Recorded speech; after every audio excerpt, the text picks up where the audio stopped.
اعوذ باللہ من الشیطان الرجیم بسم اللہ الرحمن الرحیم قال اللہ تعالی فی سورۃ البقرہ واللہ غفور الرحیم وقال عز وجل فی هذه السورہ واللہ سمیع علیم واللہ غفور حلیم واللہ عزیز حکیم وقال عز وجل فی سورۃ الاخلاص قل هو اللہ احد صدق اللہ العظیم رب اشرح لی صدری ویسر لی امری واحلل عقدۃ من لسانی یفقہوا قولی رب یسر ولا تعسر وتمم بالخیر آمین یا رب العالمین۔ لسان القرآن 2024 کورس کے 16ویں لیکچر میں آپ کی خدمت میں حاضر ہوں، اور آج کے لیکچر میں نے آپ کے سامنے سورۃ البقرہ کے 4 مقامات سے 4 آیات سے 4 جملے تلاوت کیے ہیں، اور پھر میں نے آخر میں سورۃ الاخلاص کی پہلی آیت بھی آپ کے سامنے تلاوت کی ہے۔ سورۃ البقرہ کے 4 جملے میں جو میں نے آپ کے سامنے تلاوت کی ہیں، ان کو ہم اپنے موجودہ سبق کے ساتھ جوڑتے ہیں۔ آپ کو یاد ہوگا ہمارا سبق جو چل رہا ہے وہ ہے جملہ اسمیہ، اور جملہ اسمیہ میں ہم جانتے ہیں کہ مبتدا اور خبر 2 مین پارٹس ہوتے ہیں۔ مبتدا معرفہ ہوتا ہے، خبر نکرہ ہوتی ہے، دونوں مرفوع ہوتے ہیں، اور دونوں کا NG برابر ہوتا ہے۔ مبتدا کی جگہ پر اسم علم کو ہم نے رکھ کر جملے بنائے، پھر مبتدا کی جگہ پر ہم نے معرف باللام اسماء کو رکھ کر جملے بنائے، اور پچھلے لیکچر میں ہم نے یہ بات اچھی طرح سے جانی کہ ایک مبتدا کی ایک سے زائد خبریں بھی آ سکتی ہیں، اور وہ خبریں جو ہیں وہ حرف عطف واو کے ذریعے بھی آ سکتی ہیں اور واو کے بغیر بھی آ سکتی ہیں۔ تو یہ جو 4 جملے میں نے آپ کے سامنے سورۃ البقرہ کے رکھے ہیں، ان میں اگر آپ غور کریں تو ایک مبتدا اس میں جلالہ ہے جس کی 2 خبریں آپ کو نظر آ رہی ہیں۔ تو پہلا جملہ سورۃ البقرہ کی آیت نمبر 228 سے آپ کے سامنے ہے کہ واللہ عزیز حکیم۔ اس میں اللہ مبتدا معرفہ ہے، مرفوع ہے، اور 2 خبریں آ رہی ہیں اس مبتدا کی، ایک ہے عزیز اور دوسری ہے حکیم، اور دونوں خبریں جو ہیں وہ حرف عطف کے بغیر آ رہی ہیں۔ تو دونوں خبریں آپ دیکھ رہے ہیں نکرہ ہیں، مرفوع ہیں، اور اگر NG چیک کریں مبتدا اور خبر کا تو وہ برابر ہے۔ ترجمہ کرنا چاہیں اس جملے کا تو کچھ یوں بنے گا کہ اور اللہ بالادست حکمت والا ہے۔ دوسرے جملے پر غور کریں، وہ ہے واللہ غفور الرحیم، جس میں اس میں جلالہ مبتدا ہے اور 2 خبریں اس کی آ رہی ہیں، ایک ہے غفور اور ایک ہے رحیم۔ ترجمہ کرنا چاہیں تو کچھ ہوگا اور اللہ بہت بخشنے والا، بہت رحم کرنے والا ہے۔ اور یہ بہت جو ترجمے میں ڈال رہا ہوں یہ اس لیے ڈال رہا ہوں کہ غفور پر وزن فعول ہے، اور فعول کا وزن عربی زبان میں مبالغے کے لیے استعمال ہوتا ہے۔ ایک ایگزامپل تو آپ کے سامنے غفور کی صورت میں آ گئی ہے، بہت ساری ایگزامپلز آپ کو اللہ تعالیٰ کے ناموں میں ملیں گی۔ مثلاً صبور، صابر کے معنی ہوتے ہیں صبر کرنے والا، اور صبور کے معنی ہوتے ہیں بہت زیادہ صبر کرنے والا۔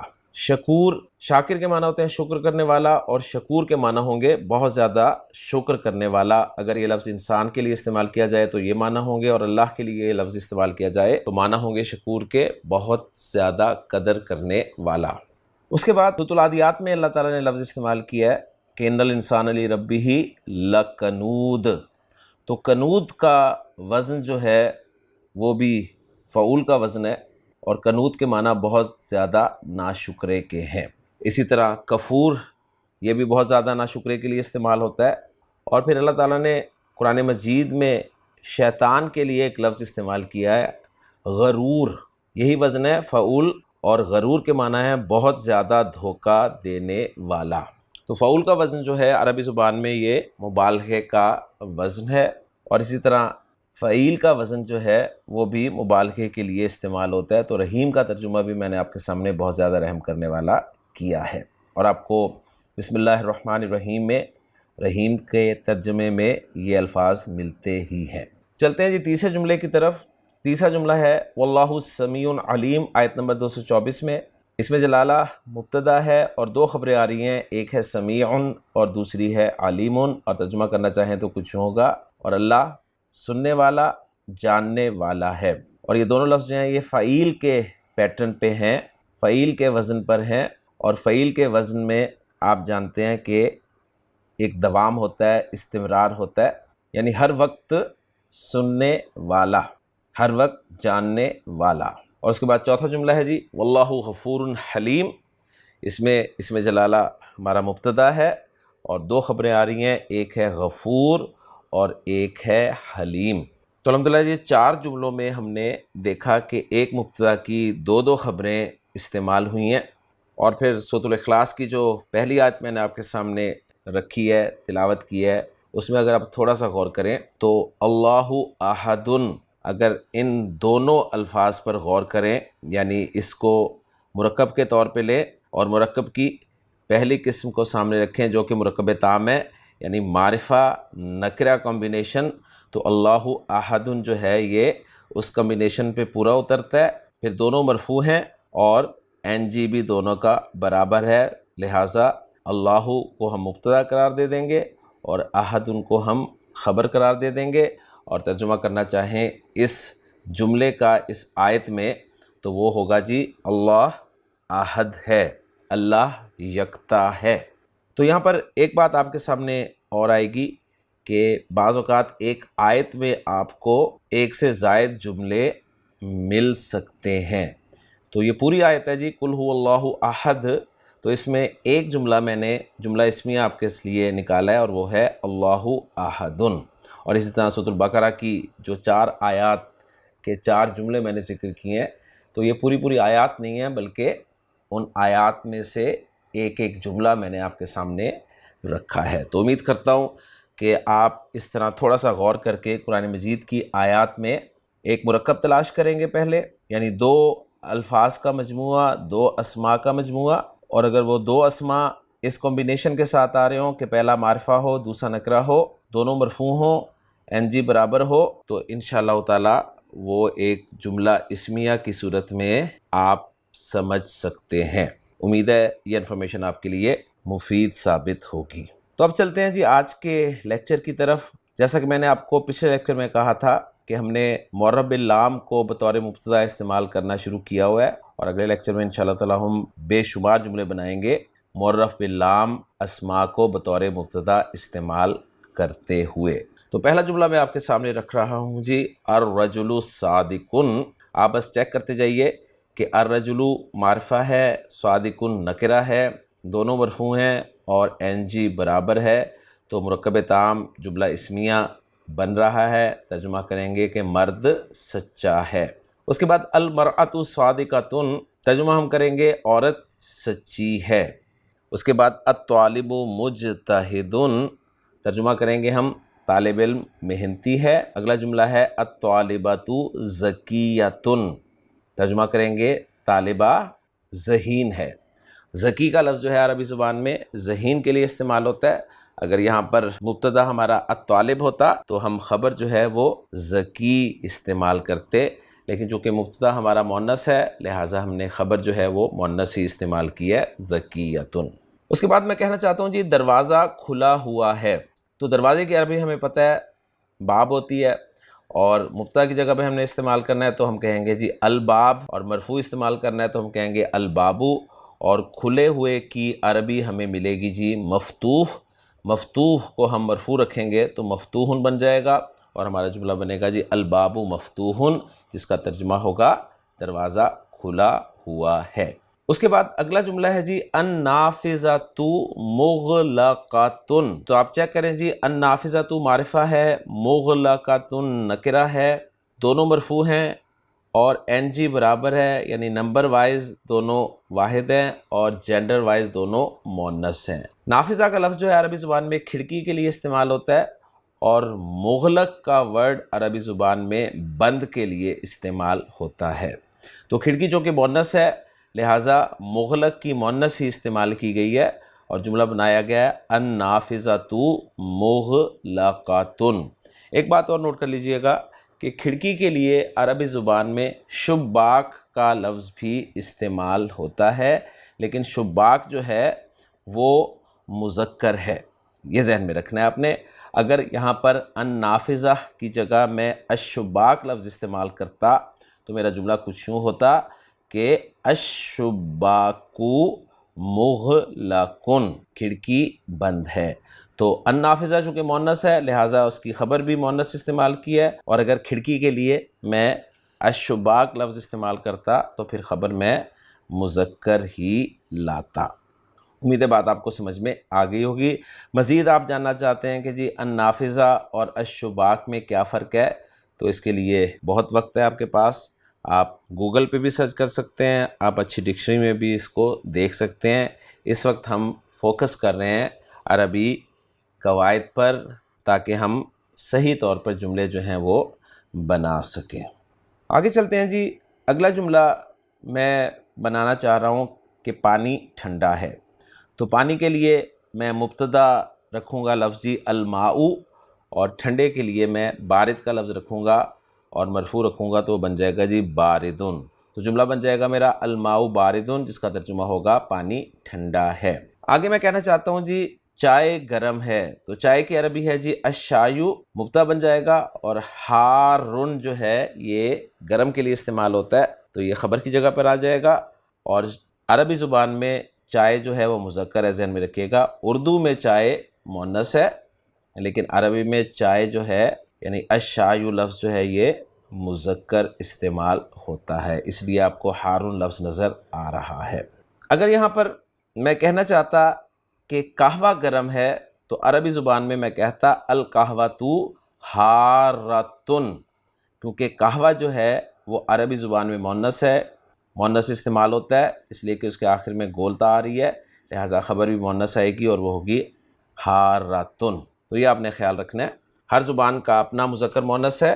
اردو میں چائے مؤنث ہے، قہوہ مذکر ہے، جبکہ عربی میں چائے مذکر ہے اور قہوہ مؤنث ہے۔ اگلا جملہ میں کہنا چاہ رہا ہوں جی دودھ فائدہ مند ہے، تو دودھ کے لیے قرآن نے جو لفظ استعمال کیا ہے وہ لبن کا لفظ استعمال کیا ہے، تو میں جملہ بناؤں گا جی اللبن مفیدن، اور آج کل عرب جو ہے وہ لبن لسی کے لیے بولتا ہے، جبکہ حلیب کا لفظ جو ہے وہ دودھ کے لیے استعمال کرتا ہے، لیکن ہم قرآن مجید کے حوالے سے دیکھیں گے تو لبن کا لفظ جیسا کہ آپ اسکرین پہ دیکھ رہے ہیں اللہ تعالیٰ نے دودھ کے لیے استعمال کیا ہے۔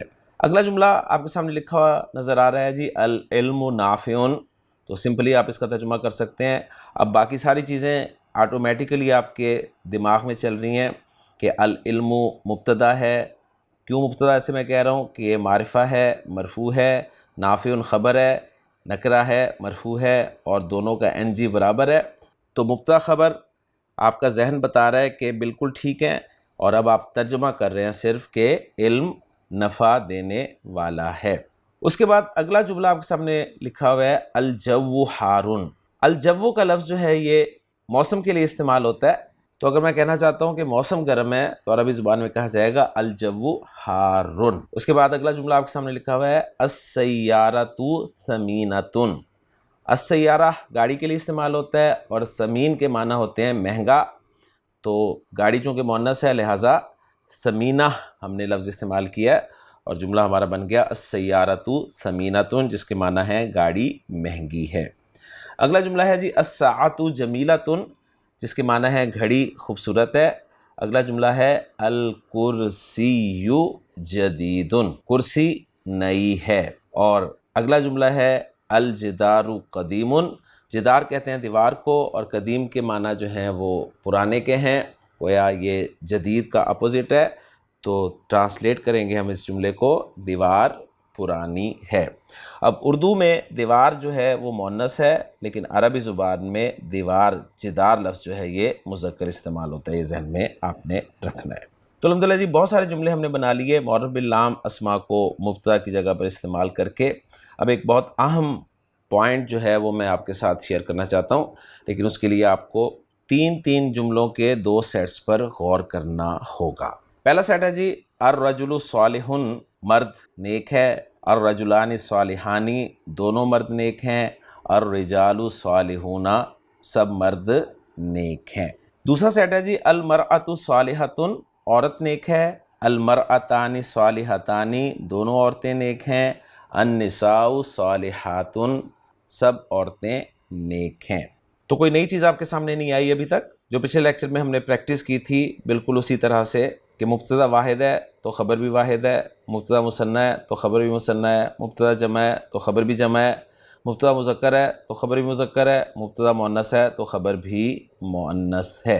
اب ایک سیٹ آپ نے اور ذرا اچھی طرح سے دیکھنا ہے۔ اس سیٹ میں پہلا جملہ ہے جی الکتاب جدید، جس کے معنی ہے کتاب نئی ہے۔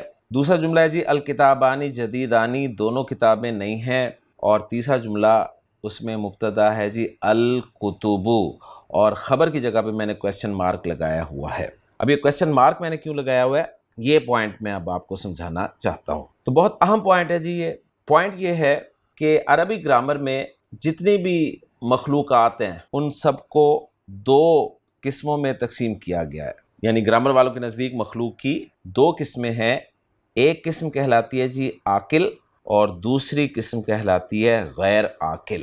اب مخلوقات اتنی ہیں، ان میں سے عاقل کون کون سی ہیں اور غیر عاقل کون کون سی ہیں، یہ ایک بہت لمبی اور طویل بحث ہو سکتی تھی، لیکن اللہ تعالیٰ جزائے خیر دے ہمارے علماء کو، ہمارے بزرگوں کو، کہ انہوں نے ہمارے لیے بہت ہی آسان فارمولہ بنا دیا کہ عاقل مخلوق میں صرف 3 مخلوقات آئیں گی جی۔ نمبر 1 انسان، نمبر 2 جن، نمبر 3 فرشتے، یعنی انسان، جن اور فرشتے یہ عاقل مخلوق ہیں۔ ان کے علاوہ باقی سب غیر عاقل مخلوق تصور کی جائیں گی۔ تو ماشاءاللہ اب آپ اس قابل ہیں کہ اگر میں آپ کے سامنے مخلوقات کے نام لوں تو آپ بتا سکتے ہیں کہ یہ عاقل ہے یا غیر عاقل۔ تو مجھے بتائیے جی مرد عاقل ہے یا غیر عاقل؟ آپ کا جواب ہوگا عاقل۔ میں کہتا ہوں عورت عاقل ہے یا غیر عاقل؟ آپ کہیں گے عاقل۔ میں کہتا ہوں جی استاذ عاقل ہے یا غیر عاقل؟ آپ کا جواب ہوگا عاقل۔ میں کہتا ہوں کہ کتاب عاقل ہے یا غیر عاقل؟ تو آپ کا جواب ہوگا غیر عاقل۔ میں آپ سے کہوں جی دروازہ عاقل ہے یا غیر عاقل؟ تو آپ کہیں گے غیر عاقل۔ میں آپ سے کہوں جی گائے عاقل ہے یا غیر عاقل ہے؟ تو آپ کا جواب ہونا چاہیے غیر عاقل، نہ کہ عاقل، کیونکہ گائے جو ہے نہ انسان ہے، نہ جن ہے، نہ فرشتہ ہے۔ میں اگر آپ سے کہوں جی ابلیس عاقل ہے یا غیر عاقل؟ تو آپ کا جواب ہوگا عاقل۔ میں آپ سے کہوں جبریل عاقل ہے یا غیر عاقل؟ تو آپ کا جواب ہوگا عاقل۔ اور میں اگر آپ سے کہوں کہ مسجد عاقل ہے یا غیر عاقل؟ تو آپ کا جواب ہوگا غیر عاقل۔ تو الحمدللہ جی آپ نے عاقل اور غیر عاقل میں فرق جو ہے وہ کر لیا۔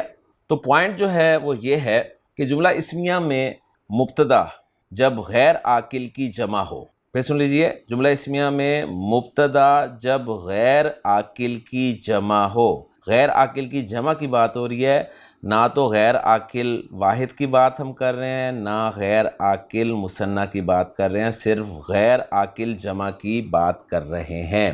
یعنی الرجال، النساء، الکتب، ان کی ہم بات کر رہے ہیں، جمع کی بات کر رہے ہیں، جن میں سے الرجال عاقل کی جمع ہے، النساء عاقل کی جمع ہے، لیکن الکتب جو ہے یہ غیر عاقل کی جمع ہے۔ تو جملہ اسمیہ میں مبتدا جب غیر عاقل کی جمع ہوگا تو نوٹ کر لیں اس کی خبر عام طور پر واحد مؤنث استعمال کی جاتی ہے۔ دیکھیں عاقل کی جمع کے لیے ہم نے خبر بھی جمع استعمال کی ہے، الرجال صالحون، النساء صالحات، لیکن الکتب کے لیے خبر جو ہے وہ ہم جمع نہیں لائیں گے بلکہ واحد مؤنث لائیں گے، یا پھر جمع مؤنث بھی لا سکتے ہیں۔ تو پوائنٹ یہ ہے کہ جملہ اسمیہ میں مبتدا جب غیر عاقل کی جمع ہو تو اس کی خبر جو ہے وہ عام طور پر واحد مؤنث استعمال کی جاتی ہے۔